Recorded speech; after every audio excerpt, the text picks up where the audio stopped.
Welcome to the Postalmate webinar, USPS rate change and new 1583 for July of 2023. My name is Karen Grant and I'll be your instructor today. It's a pleasure to have you on board. We're going to get right started into it. First of all, let's talk about our agenda today. And I don't normally do an agenda, but this is a big webinar. So I want you to know the things we're going to be covering. Initially, the update, and then after that, the rate and rule changes, and then we're getting into the mailbox stuff, the CMRA changes and the 1583 news, and then some things that you need to do, and then the question and answer. Going right on to that, we just had update 12.11.1. I'd like to take a quick poll because I think it will help me to make sure I am addressing you correctly. So I'm going to launch this poll. Have you updated to 12.11.1 yet? And I'm going to close this poll. This is going to be pretty quick, guys, so quickly vote. I'm closing it in 5, 4, 3, 2, 1. Okay, I'll share that. So most of you have, about 3/4 of you have, and the rest have not. You probably have noticed that that was a fairly lengthy update, to say the least. And I will say the older your computer is, the longer it took. So I'm not going to yell at you about your computers. I do enough of that. The old computers, I get it. They're expensive. Look, I was a store owner for 25 years and nobody was more miserly than I was. So I get keeping things as long as you can, but you can always move it down to an auxiliary position. If you would just get a new master once every 5 years, that's all I'm asking, that would really help. But we do have a few stores, and I'm not going to blame the owners. That maybe they are in a tight position. Maybe they bought a store from the previous owner, and that owner had an older computer. But we've had some computers back from 2011, 2012, 2013, 2014. Those computers will take, they're taking a very, very long time. So here's what I can tell you. Do not stop the update.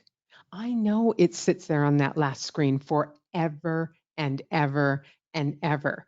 In fact, we had 72% of you that updated. I got a question, because I guarantee you're going to think your computer froze.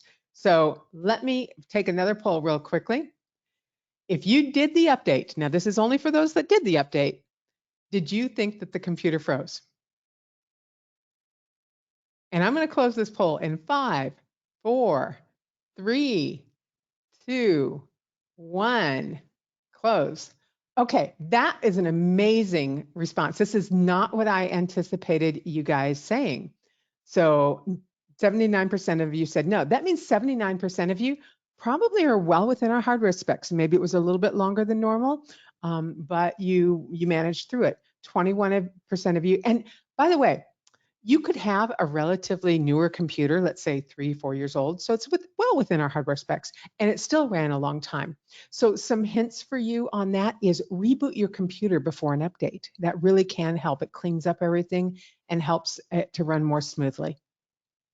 So I'm really pleased that many of you did not think it had froze, so that's excellent.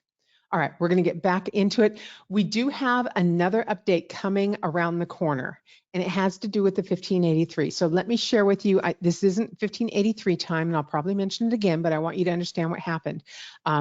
This is the rate update for the post office, and they only approved the rates last week. No kidding, last week?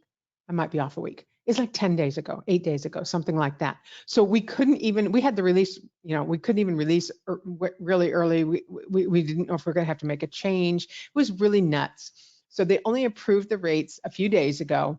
And then about 5 or 6 weeks ago, they introduced the new 1583 also. Well, that was a complete surprise. We were not prepared for that. I don't think anybody expected that. We've been expecting it for about 10 years now, and it hasn't happened. So all of a sudden it was there, and so we had to put it in. And when we put it in Postalmate, it broke all the reports in Mailbox Manager really, really badly. And if you understand Mailboxes, the quarterly report's coming due July 15th. So we couldn't have it break things. So we pulled it out. So the 12.11.1 does not have the 1583 in it ready for you to fill out. It has a link to access it for a short period of time. 12.11.2 will have the fillable 1583, and we anticipate that to come out very, very shortly, like days/weeks. That's what shortly means to me. You can get it now, Darren. All right, so moving forward, the next update I think will probably be as long as this one to take to update. So make sure you now know what to expect. It's not the 5 to 15 minute. And it will look like it freezes. I am hoping, I know our team is working on getting back to the better updates, the quicker updates. So hopefully they'll be able to work their magic. I got to tell you, our development team does have magic wands. I'm convinced of that. So I'm crossing fingers they'll be able to get things better quickly so that we can do that. It's just the amount of data. It's just figuring out how to present it into your postal mate that takes a shorter period of time. So. Again, 12.11.2 will be coming out and we're working on it. I get ahead of myself sometimes. Sorry about that. We're going to get right into the rate change. And the first thing to talk about in the rate change, and I'm going to move a screen here. Just bear with me. Let's get that over. Thank you. Is the certified mail change. So you may use certified mail in two ways in your store. You may print the full label for certified mail, but you also may do quick postage for certified mail. There are different rules for each, so make sure you understand those rules. But what I'm telling you the change is now is you probably need to throw away your old 3800 forms. That's what this form is called, a 3800. They have created a new one. The new one is dated January of 2023. So it's been out for a while, but it's only being enforced now that you have to use the new one. They did make a change in the barcode, and so something is different in the scan for them. So they want you to not use the old ones. Now, I'm not saying it wouldn't get there, but I'm going to just suggest you don't use anything that doesn't say January of 2023, please. Okay. Next thing, just a reminder on certified mail. So if you have a big manila envelope, let's pretend this blue envelope is a manila envelope. You put things in it, you seal it up, you turn it on its side or flip it on its side. You slap the label on it. You're going to also make sure that you have label 3800N and you place that up in the upper left. And then just an idea, because I've heard a lot about this, is take a Sharpie. I used to do this at my store pretty regular, and then write to. And I'm going to suggest this on a lot of things, that you write to right in front, especially mail, right in front of where it's going to. I know it says that on the label, but apparently I'm hearing occasionally the post offices have their machines are having trouble reading labels and actually send it to the return address. Yeah. Okay, first class package service, and that's both retail and the other one. Retail Ground, if you have it, and Parcel Select Ground. These are going away this weekend. They are being replaced by USPS Ground Advantage, a new service that is basically combining those services into an all-in-one. So in Postalmate, we have added that in, and when you load your rates and go through the quick rate setting utility, that's what will trigger the Ground Advantage to show up on your screen. The pricing is a little bit lower than current first class package service and Retail Ground and Parcel Select Ground. It's just a little bit lower for now. We'll see what happens in the years coming, but and then they've divided it up into two groups basically. So the under 1 pound group is rated every 4 ounces. So up to 4 ounces is one rate, up to 8 ounces is the next rate. And so you might notice, and it might seem a little freaky to you until you remember I told you this, that you could have an 11-ounce item and a 12-ounce item, and they would both cost the same thing. And that's because they're done in groups. Once it gets to 1 pound, then it is rated by pound like you would expect. In Postalmate, we have it separated by pounds and ounces for both the service display and the rate charts. So if you're wanting to go look at that, it is separated by those two, and it's done that way because of the way Indicia is handling it on their end. That was the easiest way to get that coordinated, I'll say, because they did the same thing. They split it out. Doesn't really, it's not going to show as two different services on your rate comparison screen. You'll only see this in the back end in the rate tables and in service display. So make sure you have both of those checked if you use that service. Let's talk about the rules real quickly with Ground Advantage. There are some particular rules.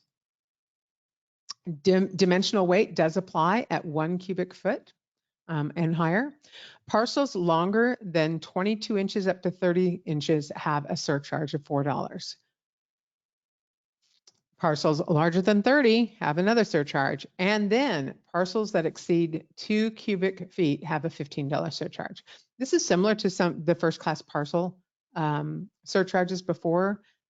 So really nothing's changed except that just know that those rules do apply, and Postalmate, as long as you enter proper dimensions, Postalmate's going to catch it for you. All right. Other info. Tracking is in the barcode. It has $100 value include coverage, $100 value coverage value included. Leave it at 0. Don't remember that post office insurance is not available when using a discounted Indicia account. So just leaving it at 0, you're still covered. Most deliveries are 2 to 5 days. However, Alaska and Hawaii is more. They don't really give how much more, but just know that that's more. And then it is only a domestic service. So that first class package service that they took away is only taken away for domestic. For international, you will still see first class package service. And this is your ground option. So if you have something that's has to go ground because of the contents, this would be the service you would use. Stamp prices are going up to 66 cents. All of this, of course, is reflected in Postalmate. You still get a discount using Indicia through quick postage. So you will still, it will still print at 63 cents. So 3-cent discount. Now we're going to get into some meat and potatoes, guys. This is about mailbox rentals. And this is the CMRA changes. And I'm moving quickly so that we can get everything done within the hour if possible. So there are mailbox changes, there's the new 1583, there's new rules, and we need a lot of help with this because it's really kind of turned everything upside down. So let's get right into it. First of all, I want to thank RS Associates, Retail Shipping Associates. They helped immensely. The content that they provided me is unbelievable. So kudos to them. They're on top of this. They're very much nobody has more advanced information right now than they do. So thank you, RS Associates. So just a lot of caveats here. This is the best understanding that we have. We expect it to change. And this is not a CMRA certification course. Your franchisor association offers that. I strongly encourage that you take it and then retake it every so often, every so many years, because things do change. So please don't substitute this. I'm going to talk mostly about what affects Postalmate. There's more to this than what I'm going to be able to speak to you about today. And then our support team here at Postalmate, they are not CMRA trained at all. They are Postalmate trained. So if you have a Postalmate question, they're the ones to ask. But if you have a specific question about what do I put here or what is the post office asking for here, they won't be able to answer that question at all. They're technical support. They're to make sure that your Postalmate is running in your store. That's their whole goal. So please don't ask them to step outside of their boundaries. They try to help out as much as they can. And in their effort to be helpful, sometimes they can go a little too far. And I don't want you to get into trouble because they didn't know something. Okay, so first of all, we're going to talk about the CRD. What is it and how do I get it? That's the Customer Registration Database. It's a USPS website portal. You'll have access to it. The post office will provide you that information. There is no API available, so no way for Postalmate to connect to it.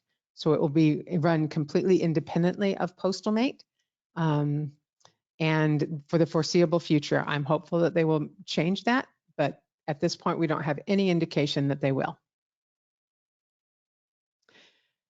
USPS will mail you instructions, so that will come from them, and you can expect it by, well, here's what they say so far. The tentative schedule for the CRD notification, subject to change, is as follows. Some test stores, they have been piloting a single store for a while, off and on for the last couple of months, and that's where I've gotten most of my information. They're going to increase that pilot. Texas is going to be the guinea pigs. Thank you, Texas. You're going to get to test this a little before the rest of it, but not a lot before. See, what they're really doing is just rolling it out to make sure that you have access and can get in to do things. They're not really looking for the functionality within it. I have not seen it yet, so I cannot speak to how clunky it is or how well it works or anything like that. I have been told it takes quite a bit of time to get things done in it. The rest of the United States supposedly will have this notification by July 28th. And the post office has called this notice cards. So I don't know. Originally, I thought it would be a packet of information, but then they said notice cards. So that may be all there is.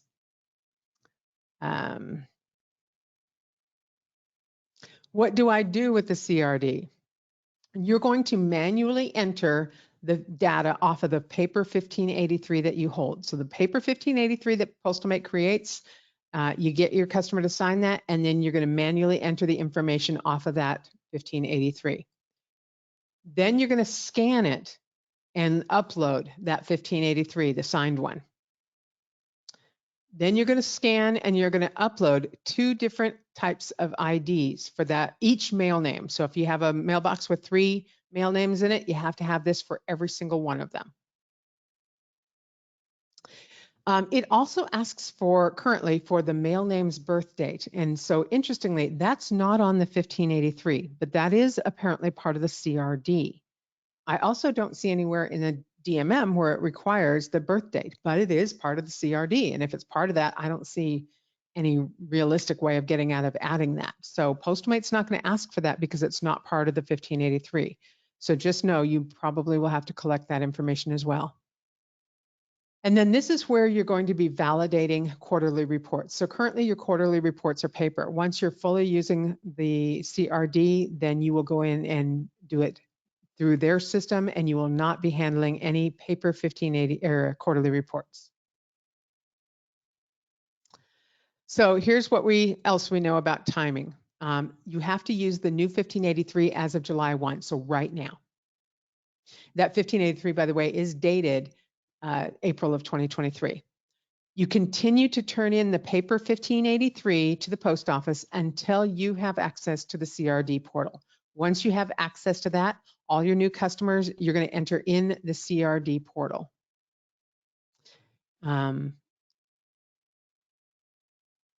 Here's what else we know.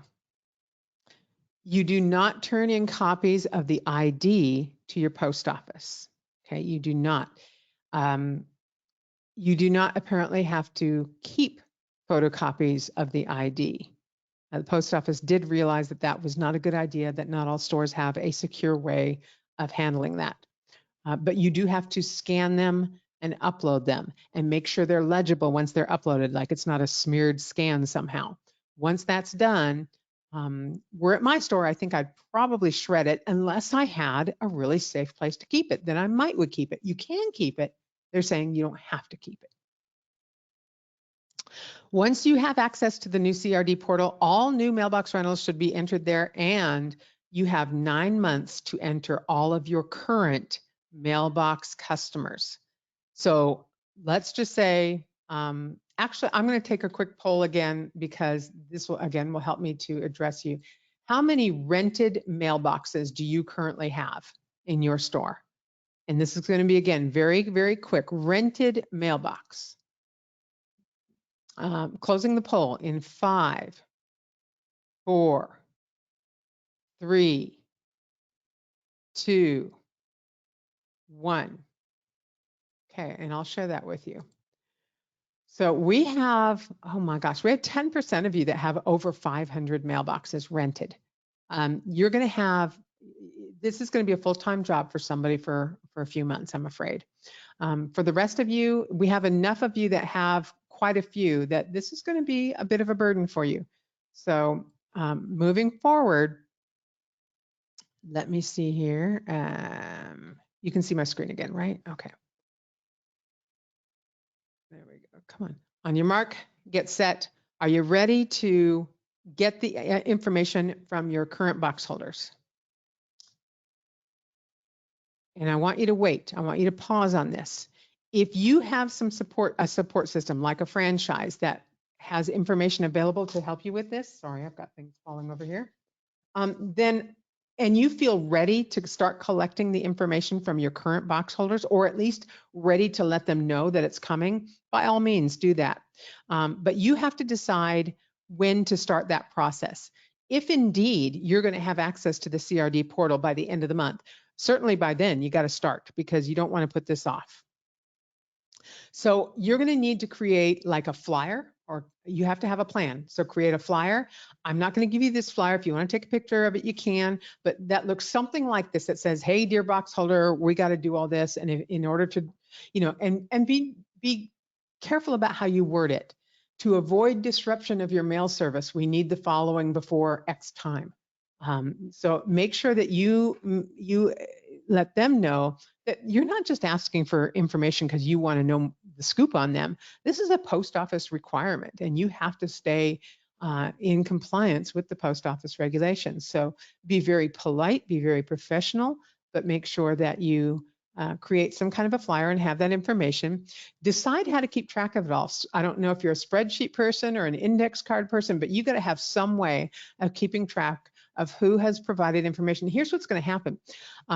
You have, 300 mailboxes rented, and, you send out notices to all of them, and all of a sudden you get, oh, well, for box 234, I had one guy come in, but the other two people on it haven't come in. And on this one, well, this guy came in, but he didn't have all the information, so I only got partial information. Can you see what a mess this is going to be?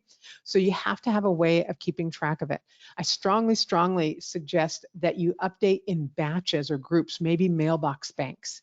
This mailbox bank, we're going to give notice on this date, and they have 2 weeks. And then if they don't have it in 2 weeks, for everybody in their mailbox, we're going to just no delivery of mail to that mailbox, or however you're going to handle it. But make the decisions ahead of time, have a plan, and have everybody on the same page. This is your store, it's your call. Okay. This is also a great time to get your store contract updated. Make sure that every mail name signs your store contract. That store contract cannot be signed by just the mailbox, the primary. You need every mail name to sign that store contract.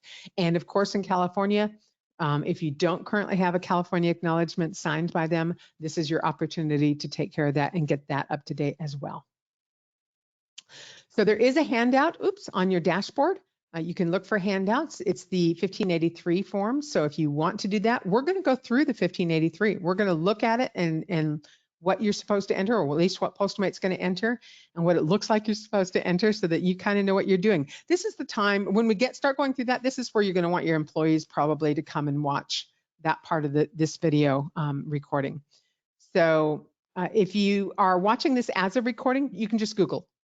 Just make sure that it's that it's the 1583 from April of 2023 is the date on it.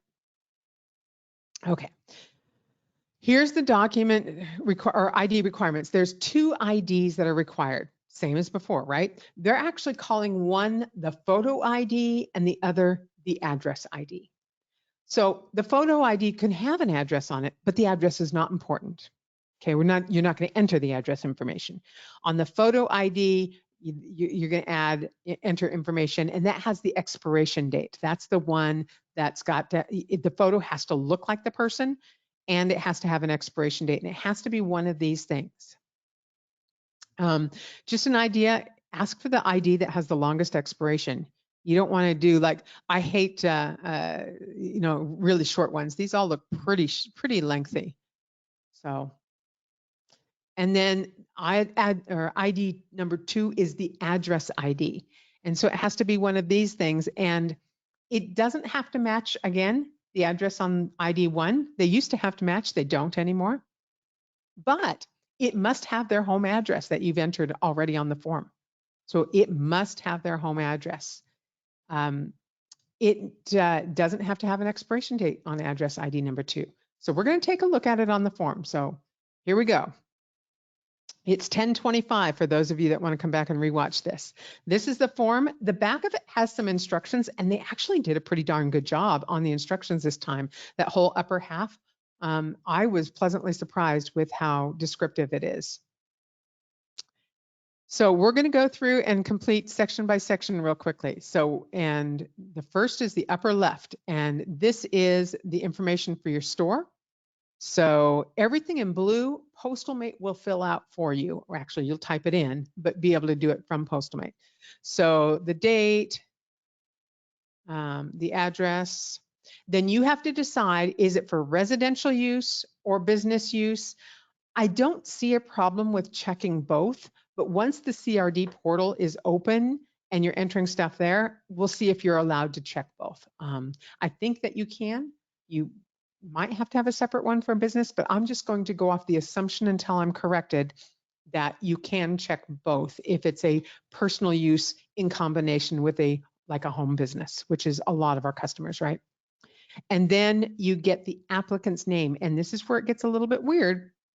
It asks for the last name first here. So be very, very careful of that. And then their information. And the last item in this section, this is section 4, PostMate's not going to have you check mark. You're going to have to manually check mark because it is important that you read that one.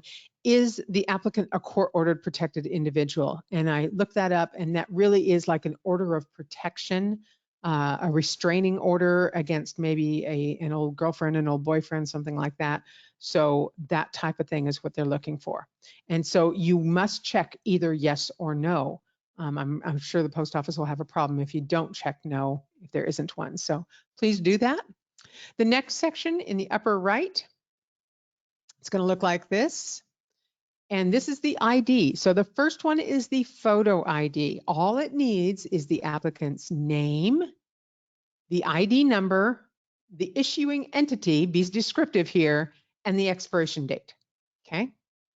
And then you need to check mark what kind of ID it is. And this is clearly an Arizona driver's license, because only in Arizona would you have a driver's license that truly expires in 2067. That's not a typo. Our Arizona driver's licenses don't expire until you're aged 65.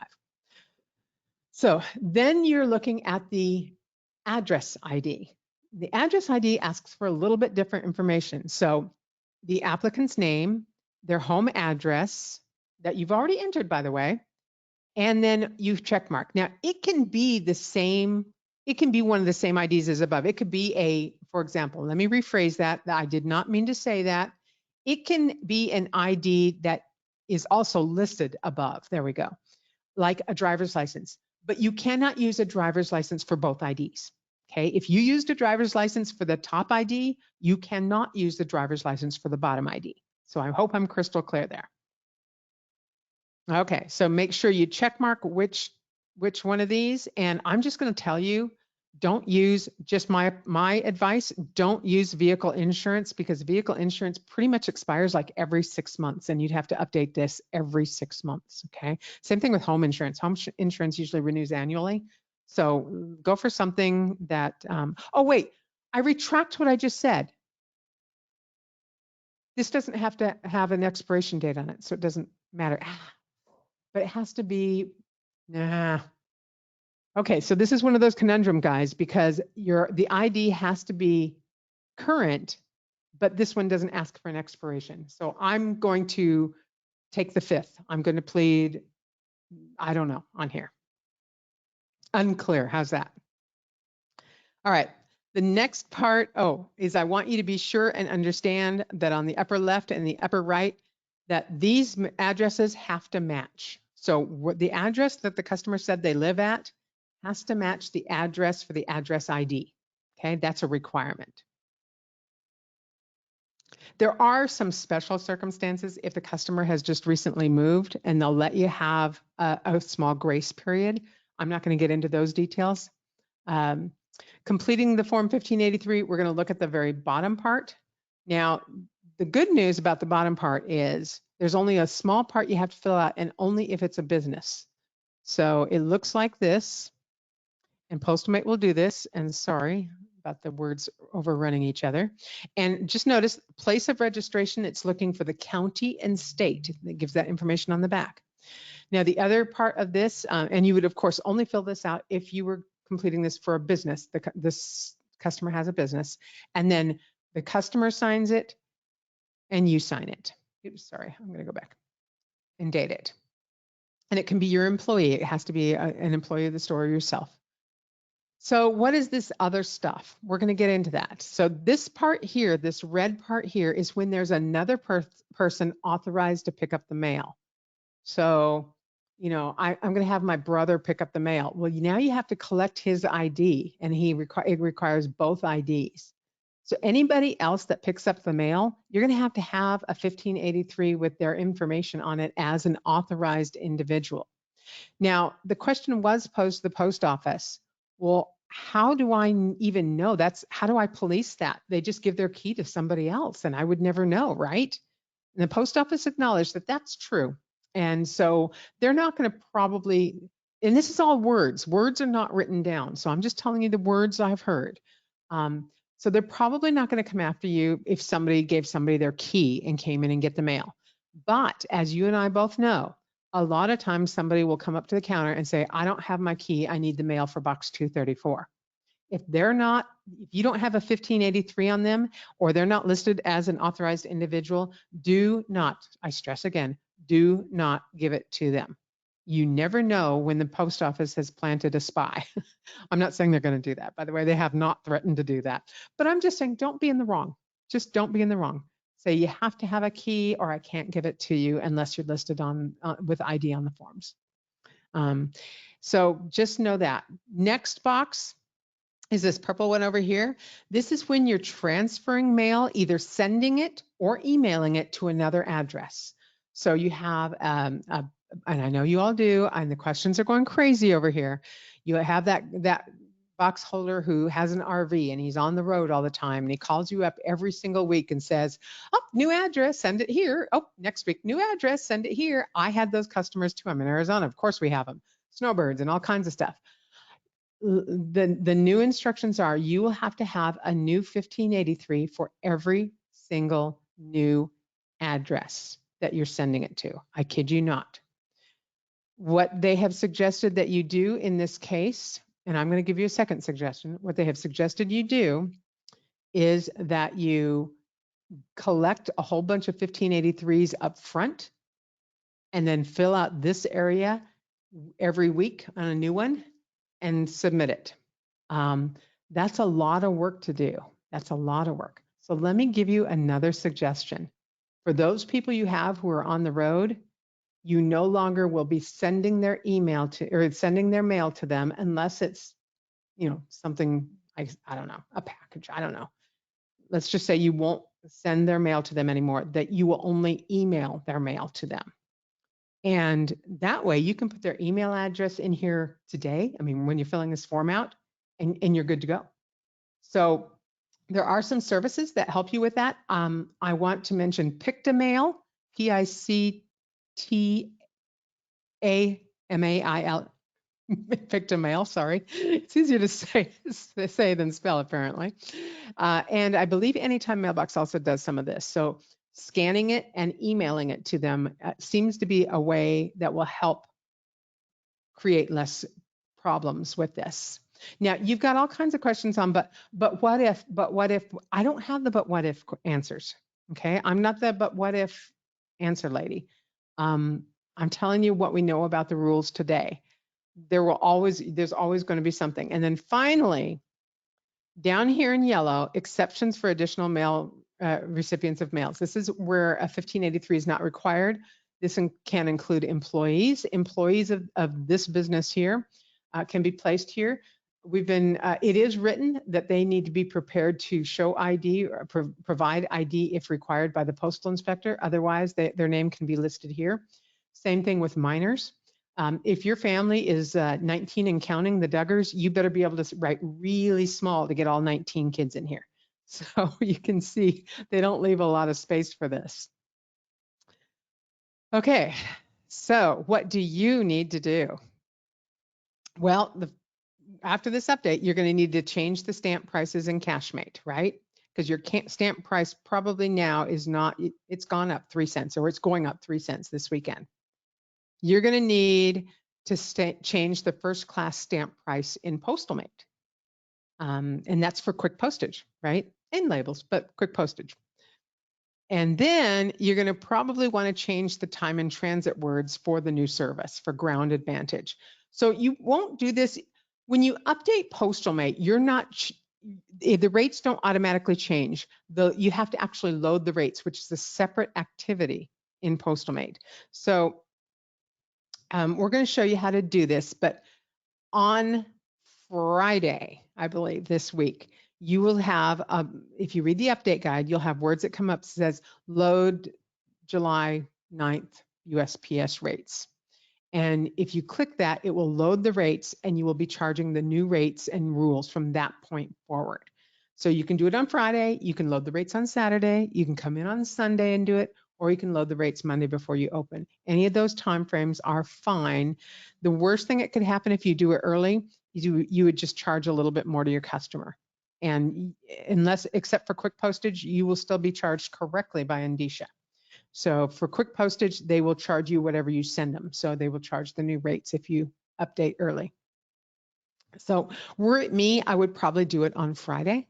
I would probably maybe after hours on Friday, because all of my mail on Saturday for the most part goes out on Monday. And if it's a day off, that's fine. I don't have a problem with that. That's just me. You have to make your call. But let's look at how to make these changes. First of all, changing the stamp price in Cashmate. So this is in the POS. You know, when you're ringing up like a single stamp or a book or a roll of stamps, you probably have to change those.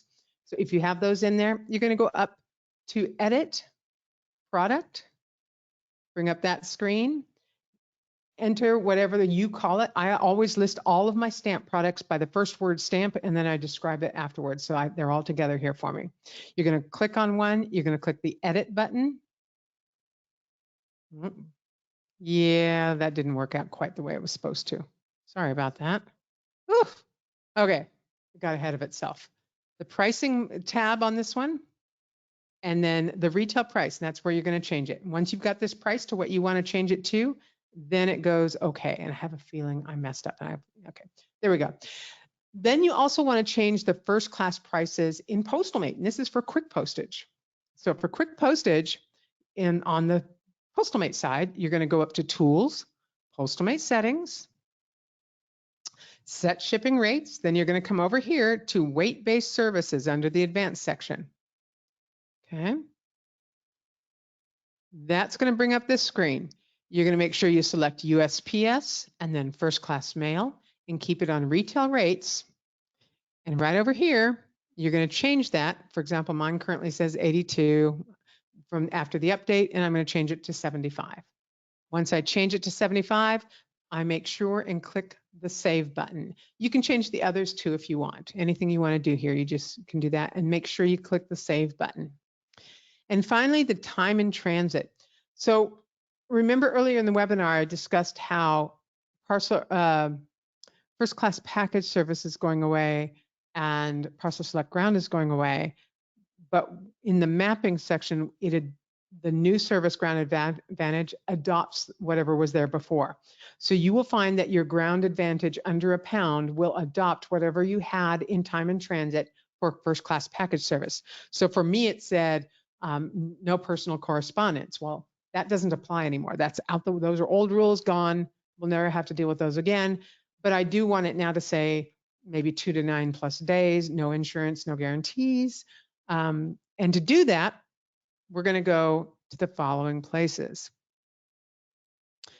You're going to go up to Edit, which is kind of a strange place, Shipping Carrier,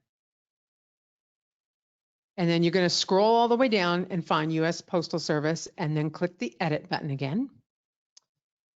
And then in services, you're going to find Ground Advantage pound and Ground Advantage ounces. You have to scroll almost all the way down. It's right near the bottom there. And then the one that I particularly want to adjust is ounces. So I'm going to highlight that one, and then I'm going to select the edit button right there. And then it brings me to this screen. And then I'm going to choose the display tab. And then I can enter here whatever I want it to say. And it did say no personal note, card, or letter. And now I'm going to type in 2 to 9 days, no insurance, no guarantee. Remember, these are limited by space, so a certain number of characters. So make sure that you get in what you can. And then make sure that you also hit OK to save it all. And then you're done with that. And if you want to go back and change it also for pound, you can. Okay, I really zoomed fast, guys. And you have a boatload of questions. So I'm going to try to get to the questions. Alex, it was Pictamail, Pictamail. Fantastic service for your current box holders for forwarding their mail via email, scanning and emailing. Okay. If you only forward via UPS or FedEx, not post office, then do we need to complete section 6 each time? Yes, it has nothing to do with what service you use. By the way, there is a law that says that first class mail can only be sent by post office. I know that sounds really weird. So it's a weird law. Nobody's going to enforce it, but it is there. Yeah, Patricia, the $100 coverage for Ground Advantage, I would not advertise that to my customer. That's good for you to know in case something gets lost and you have the customer comes back and he's storming in and wants money for the lost thing. You can go through the claims process. But because the claims process with the post office is so onerous at this time, that's not a feature that I would really advertise like I do with FedEx and UPS. Okay. Oh, guys, you guys are overwhelming me with, and I knew this would happen, overwhelming me with questions. So there's going to be some I don't have answers for, so I apologize, but that is how it is. And I'm not in my store the rest of the week. Can I do the update on Monday? Yeah, you can. Come in early. If you haven't updated it all yet, come in at least 2.5 hours early. At least 2.5 hours early. If you have updated but not loaded the rates, that's only a 10-minute thing. Okay. Surcharges certainly are located in, and the CRD is the customer database for the post office. Customer registration database, that's what it stands for. What if the box holder is a business? The box holder is never a business. A box holder is always a person. A business cannot rent a mailbox. A customer can rent a mailbox and have a business. Okay. What if we're using Anytime Mailbox? You're still responsible for all of this. For Anytime Mailbox, for iPostal, for any virtual mailbox, you are responsible for this. Let's see. Do current mailbox customers have to fill out the new 1583? Yes, they do. Yes, they absolutely do. So again, create that plan. Some of these questions probably were before I answered them, so I'm going to scoot through here. This is going to be bad for our out-of-state and out-of-country customers. Yes, it is. This is going to be really tough on those, especially those that travel. I had a couple of questions come to me before this webinar, and I wrote them down, and I'm going to address those really quickly if I can find them. I hope.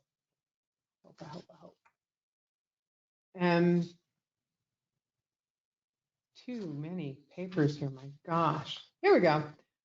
This is from a customer in Oregon. And in Oregon, the DMV recognizes continuous traveler after the box holders have proven their Oregon residence. Is the USPS going to accept this? No, they're not. Absolutely not.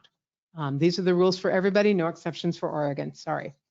So she has between 50 and 60 continuous travelers. They're going to have a home address. If they don't, I don't see any way around that, period. Can the IDs have our address on them, our store address? The photo ID can have your store address. So if you have a customer that has a driver's license and the driver's license is your store address, 234 Main Street, PMB 234, they can have that on the photo ID, but not on the address ID. The address ID must be their home address. Again, question about individuals who travel full time. Either you do it what I'll call virtually by emailing their mail through a service like Pick-to-Mail or Anytime Mailbox, or you get a whole bunch of 1583s up front from them. Remember, they each have to be hand signed. It can't be digitally signed. It can't be, it can be signed away, but if it's signed away, then it's got to be notarized. So in front of you is better.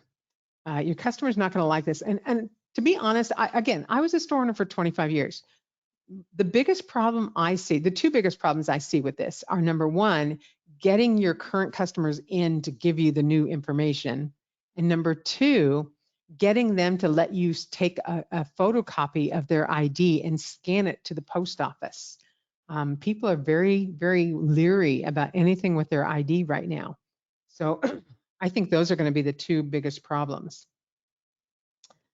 And then I have a couple of people that have mailboxes with us and their parent has passed away, or the parent, if somebody's not able to take care of himself. So they have somebody that has a power of attorney. And a power of attorney is the same as the individual. They have full authority to sign for it. So you would complete the 1583 in the name of Mary Brown, who is the incapacitated person, but it would be signed for by Jane Doe, who is her friend, daughter-in-law, whatever, with the POA. And I would say that it would behoove you to have a copy of that POA on file. I don't think there's any way to upload it to the CRD, but I would certainly want a copy of it on file should any question arise from that. Those are typically not things that unless there's some fraud or some misuse of the elderly or incapacitated person's money, that's not typically something a postal inspector gets involved with. They're more concerned about, it's usually something a lot more dangerous than that they get involved with. But nevertheless, it's still a good idea to cover yourself. And then Jane Doe would be the authorized individual to pick up the mail. So you'll have to have the information on Jane Doe as well. Okay, going back. Do we need to enter info into the CRD for virtual mailboxes? You sure do. Yep, virtual mailboxes. A lot of you have virtual mailboxes. You haven't had to deal with anything like this before. Let's just say that the work involved on this has really escalated. So I would anticipate that it would be normal for our fees to start going up for mailbox setup. There's quite a bit of work involved, and so that would be something you could consider. Stores that have several hundred mailboxes rented, I think that you can guesstimate that this is going to take a lot of man hours. This might be an opportunity if you have a friend, neighbor, kid yourself who's high school age or older that can handle doing a lot of data entry. They might be the person to task with this, make it their responsibility.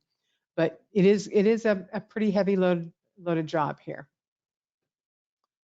When the CRD comes, that's when you upload everything. If you want to get the information up front, go ahead and do it. If you want to get new 1583s, if you're comfortable doing that, do that. Make sure you get their ID, copies of their ID that's acceptable. Make sure that you ask them for their birth date.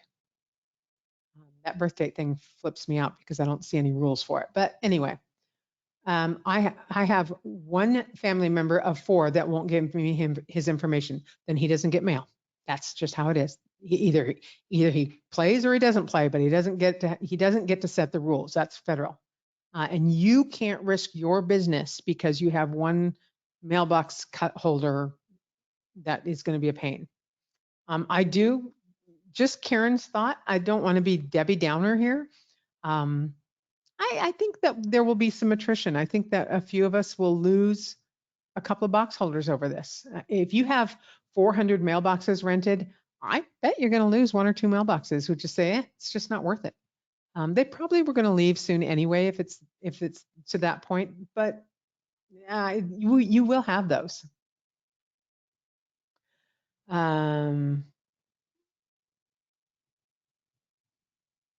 Okay.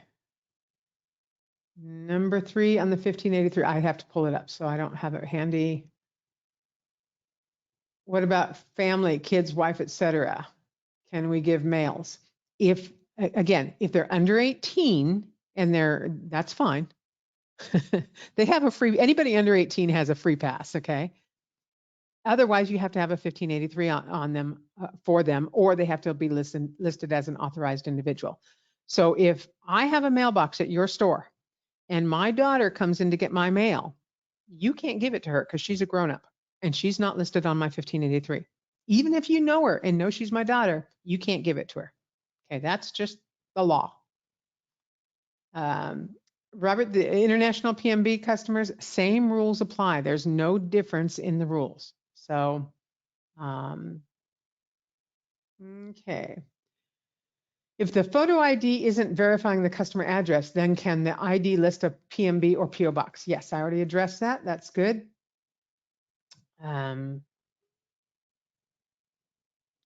So apparently I was a little confusing when mentioning the ID. So let's go through this really carefully. You've got a section in the 1583 where you're filling out the customer's home address.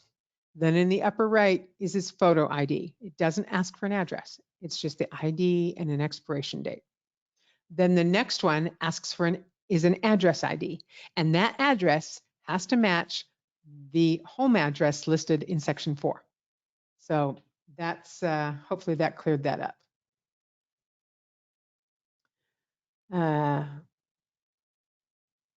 Yes, good question, Andrew. With this new 1583, just to clarify, an authorized user is not someone receiving mail, just people authorized to pick up the mail. That's correct.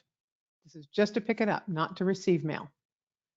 How does mail forwarding change apply to virtual mailboxes? The rules are exactly the same. Virtual mailboxes have now been categorized in the same group as CMRA. They do not have separate rules.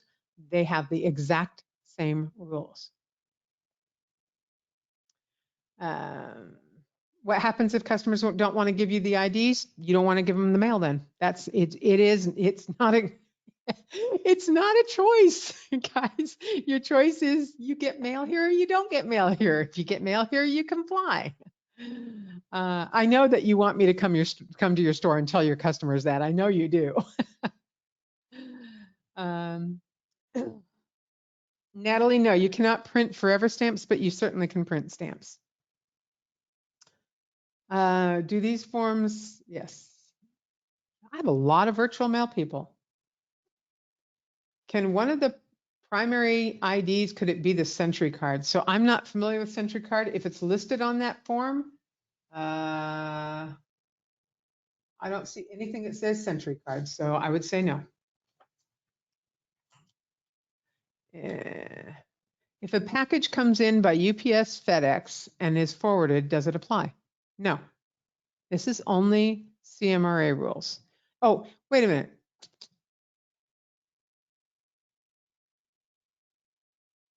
That's a good question. Let me think about that for a second.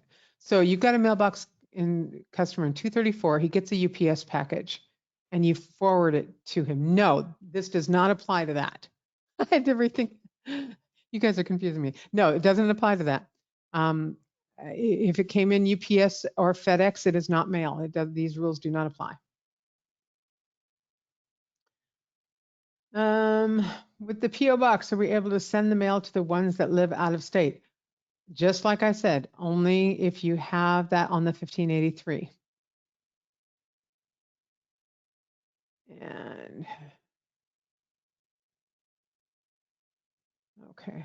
All right, I'm getting oh gosh, guys, the questions are just crazy. If the driver's license has a current address, we don't actually need a second document. Oh, no. Be very, very careful here. You must have 2 IDs and they cannot be the same ID. So if you use a passport for the photo ID, then you can use the driver's license for the second ID. If you use the driver's license for the first ID, you cannot use the driver's license for the second ID. You have to have something else. So one of the other options. Very confusing form. This is true.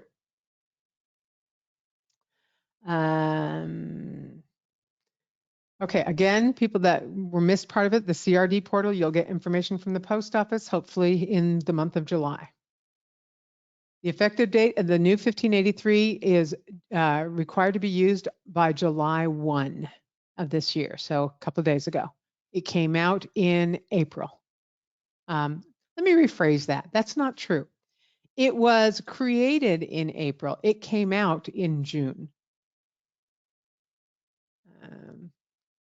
The drop dead date on having your customers sign the new 1583s. Great question. You have 9 months to get all of your current box holders switched over to the new CRD and get everything out of the current way. So get new 1583s.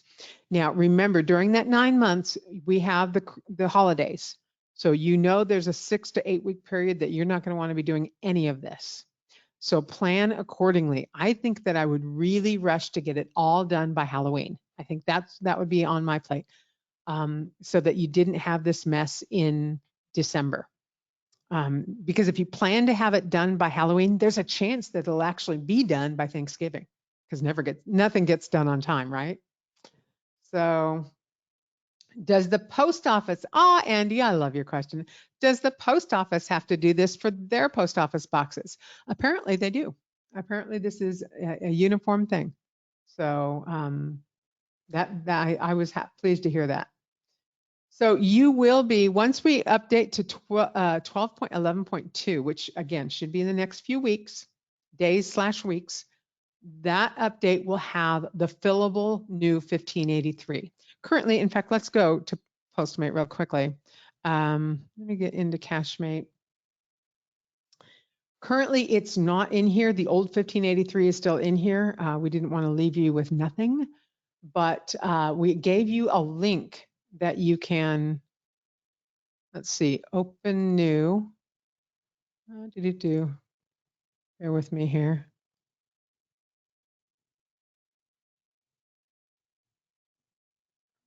Come on. Okay, we'll fake that one because that works. Let's see here. 1583s. See right down here in red? Woo, brand new. Click here to access the new 2023 USPS 1583. When I click it, it's coming up probably in my, let me see where it should have been right here, right? Hang on here. Yep, it came on the other screen. I'm going to get it over here. I'm not going to get it over here. There it is. There it is. Okay, there it is. Okay, and you can print this, and this is not a fillable form. Post office does not provide a fillable form, so you can't just click in here and fill it out. I wish you could. So you're going to print this. Now, let me warn you, people. If you have chicken scratches for handwriting, this is going to be a problem. So please do try to write really neatly if you're going to be using your handwriting. And then in a couple of weeks, when this is in Postmate, I say days/weeks. The update is complete, by the way. The update is complete. It's going through QA. As soon as it's approved, then we'll release it. So that can take days, it can take a couple of weeks, I don't know. So that's why I say days/weeks. Then you can start filling it out. And I know that's the beauty of having Postmate do it. You don't have to rely on anybody's handwriting. By the way, if the post office, if it's not legible by the post office when you scan it, including the IDs, it's rejected. They will reject it. And so my kids' school used to have a saying, do it nice or do it twice. So make sure that it is legible. Make sure that you get a scanner that is legible. From my information, it does not have to be a color scanner. It can be black and white, but make sure that it makes things very legible. Most of you have one on your copier, but if you don't have one, you're going to get one. If you have Adobe, you can fill in the form. This is true. Not very many people do, though. So the 1583s currently, The paper 1583s that are signed, the original still goes to the local post office. You always keep a copy of everything. Same thing with quarterly reports. That still goes to the post office. You still keep a copy of that as well. That's a requirement. Once you get the CRD, you're going to start any new mailbox customers. You'll enter day one for them, and you don't have to take anything to the post office for them. And then you're going to start over the next several months, making sure that all your older box holders are entered into the CRD. The quarterly report in Postmate, I anticipate, will cease to exist in about 12 months. We're going to give it some leeway there. That may be not true. We may hold it longer than that, depending on what happens in the future with all of this. Here's what I think will happen. Here's my guess, is that there's going to be some store or 3 or 5 that don't do any of this. And they sell their store next March, right? And the new owners come in having no clue about these rules, and there's 300 mailboxes rented. And the post office is going to come in and say, you're not in compliance and your store's already been given the 9 months. And the new owners are going to go, gasp. Now, the post office will give you a notice, a time to cure, and at minimum 30 days to cure, meaning they'd have to do all 300 in that 30-day time frame. My guess is they might, if they're really nice, they might allow them that 9-month period. So when I say the quarterly reports are going to end in a year, that's very theoretical.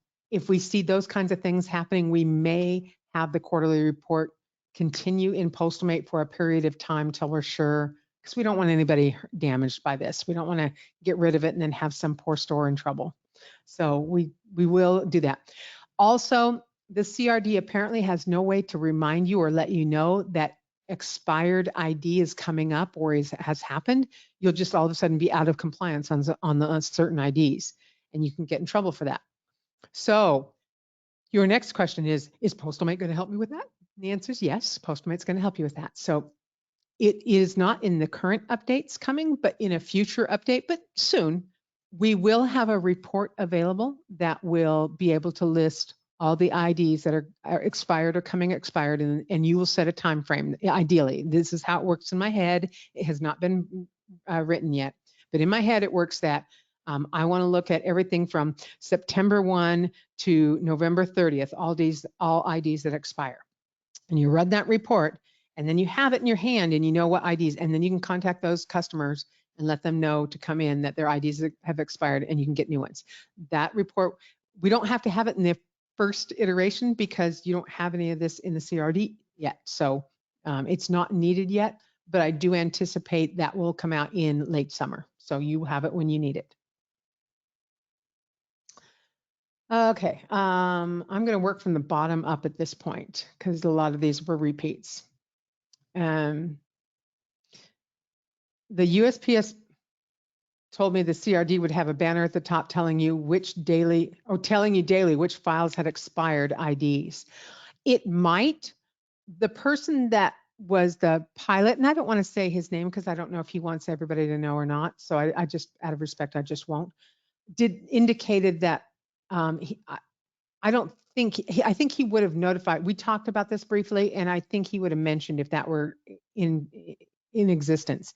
Now, it could be that the CRD will change over time. In fact, I expect it will change over time, and so that could be something that happens.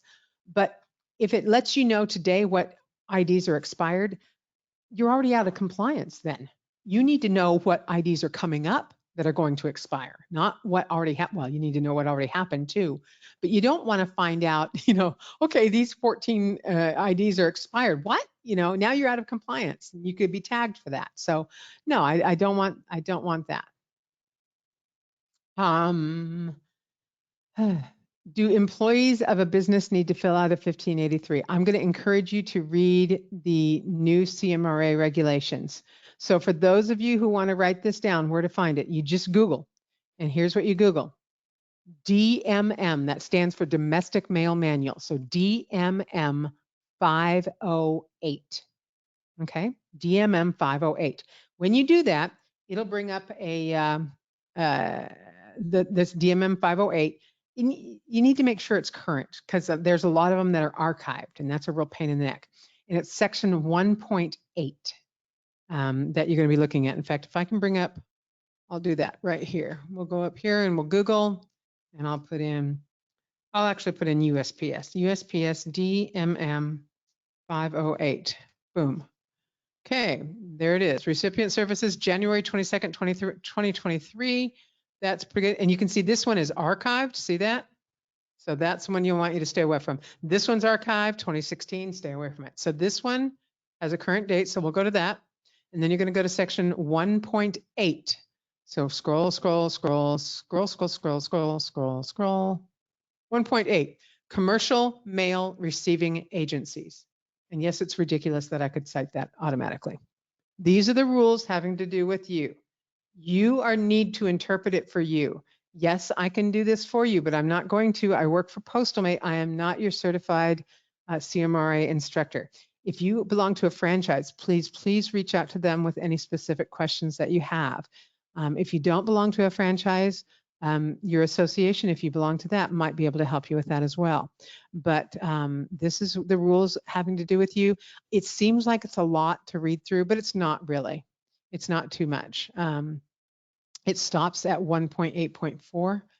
I want to say these were updated 122. You need ones that were updated more recent than that. And so the new regulations, I think, are newer than that. So if I find that information out, we will let you know in the next webinar.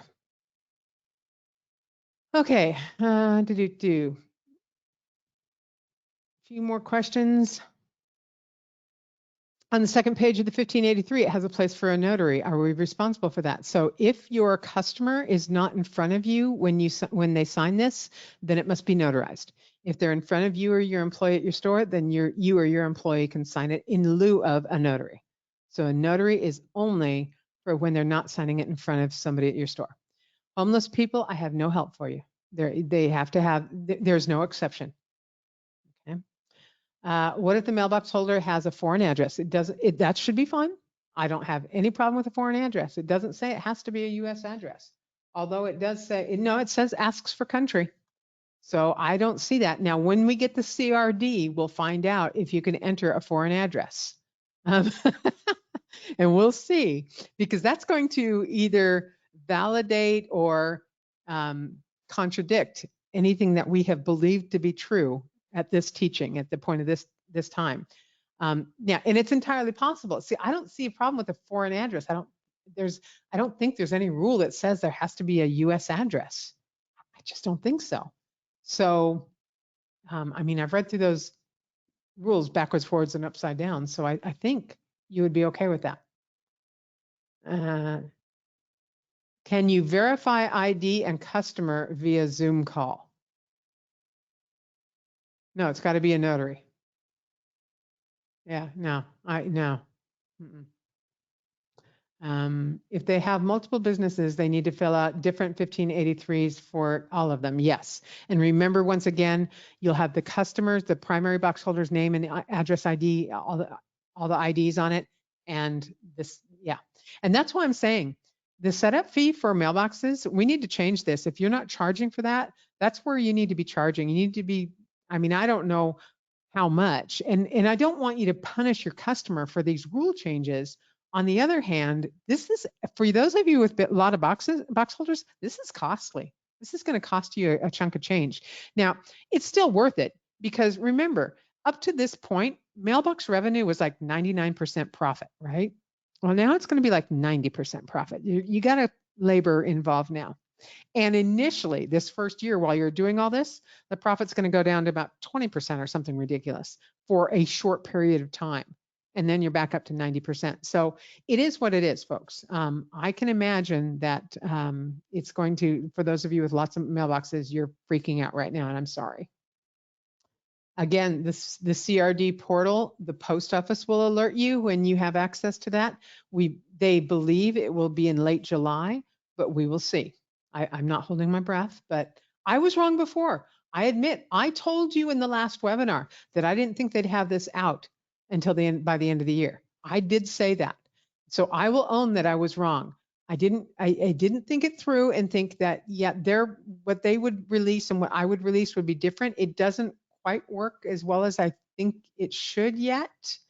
But I think they're willing to adjust as they go forward because it's very, very important to them to get this out. So I do think that if they don't have it out by the end of the month, it will be shortly thereafter because they, come heck or high water, they want this out and they want this done. So good on them for pushing forward no matter what. I wish it was smoother for everybody though. Okay, scrolling down again, sorry. Yes, I will do that in the future, Jeff. That's a good idea. Can you email that to me? Just email me, Karen@pcsynergy.com. That's a good suggestion for a poll. We currently charge $25 for a setup fee. And she's going to add a $10 per additional mail name. I think that's good. And I think if you don't limit how many mail names are in a box right now, you might want to consider that. Clearly, with all these ID requirements, that's going to do some self-limit elimination there. If a customer has a mailbox and they have 15 mail names in it, well, they're not going to want all 15 people. So all of a sudden, that may just get narrowed down to 3.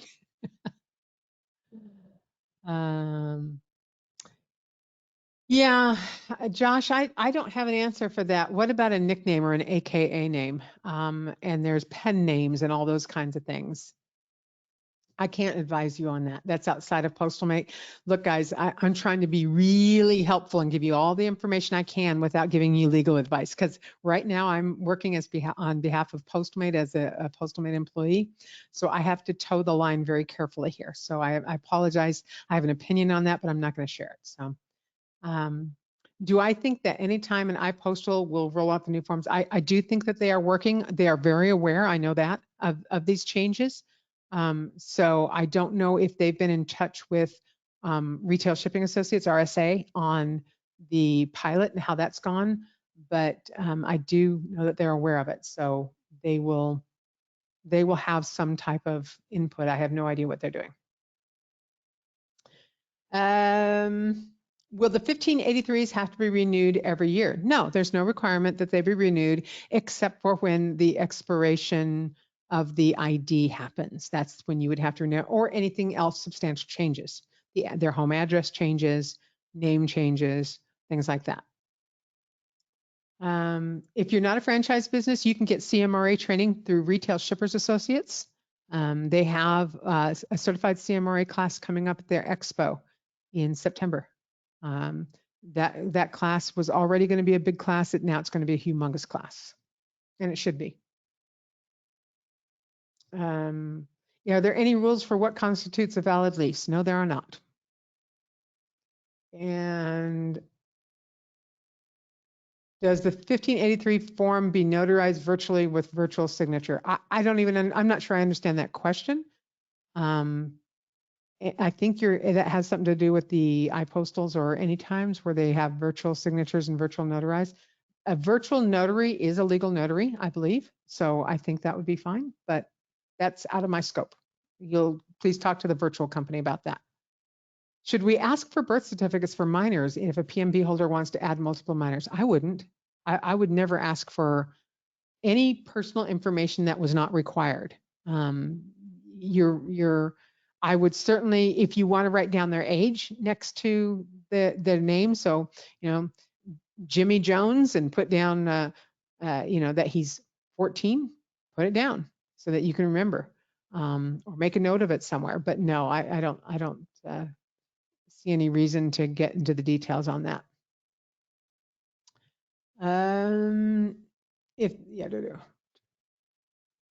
If they don't have an address, can you use a family member's address? If their ID has that address, then I suppose so. Look, I can't tell you, I'm not going to tell you to make things up. I'm not going to tell you to lie. If their legal home resident is their brother's address and they have an ID that's accepted on this form that has that listed as their home address, then that's their home address, whether they're there or not. Okay. So Do we need proof for minors receiving mail? No, you just need to list them in that box that was yellow when we went through that. It's box number 13. No, 12, box number 12. Should the IDs be scanned as individual documents or can they be on one page? Individual documents. You will have to scan them and upload them separately. So they should be one ID per page, very legible. When the new form is available in Postmate, will it update the mailboxes already filled out? No, it will not, because this requires all new information. Not all new, but a lot of new information. So it will require a completely new 1583. Do I know what form of scan is acceptable? I do not know. I do not know. Again, I have not seen the CRD or played with it, so I had wanted to, but I didn't get that opportunity, so I can't tell you weird things like that. When a customer adds a business on later, how do I handle that? They need to come in and fill out a new 1583 with their business information. So, okay, I think I've gotten through most of the questions. Again, guys, I can't give you advice, legal advice on this. To confirm, to confirm, is the max allowed on PMB, a PMB 3, 18 and over, or 2 on one in a business? One 1583 can hold one person's name and one business name. That's it. So if you have a husband and wife, or a wife and a wife, or a husband and husband, each adult has their own 1583, and each of them can have a business. And by the way, they could have different business. You could have Adam Jones with ABC Towing and Mary Jones with ABC Etsy Company. And they would have, that would be two 1583s for two individuals, and they each have a business. That's fine. As far as I'm aware, that's fine. Okay, now I think we're done. Folks, we're going to end this and end the recording. I hope that you have gotten a lot out of this. I certainly have. And we will be doing follow-up webinars, hopefully this fall, once we have a little more information. We will be at the RS Expo, and we would be doing a ton of training. We will start training on Wednesday, I think it is, the 29th, if I got my numbers right. We will offer Postmate classes on that day, on Wednesday, on Thursday, and a little bit on Friday and Saturday. We'll be at the booth. We have something new in Postmate coming. Really big news. I am so excited about this. I don't say this. I've never actually said this before, that we have something that we're going to announce at Expo, but we have something we're going to announce at Expo that's really cool. So I'm looking very, very forward to that. So I hope that we see you there. This is your one opportunity to get a whole bunch of training. Also, for my Annex Brands friends, we will also have that announcement at the Annex Brands convention. You will get it too, up close, get to touch it, feel it, play with it, and see what it looks like. So I'm really, really excited about that. And I will be teaching the certified international shipping class for on behalf of RS Associates this year. So if you want to take that class and you don't mind me being your teacher, sign up for it. So hope to see you there, folks. Look forward to it. Take care, everyone. Have a really cool summer. Bye-bye, everybody.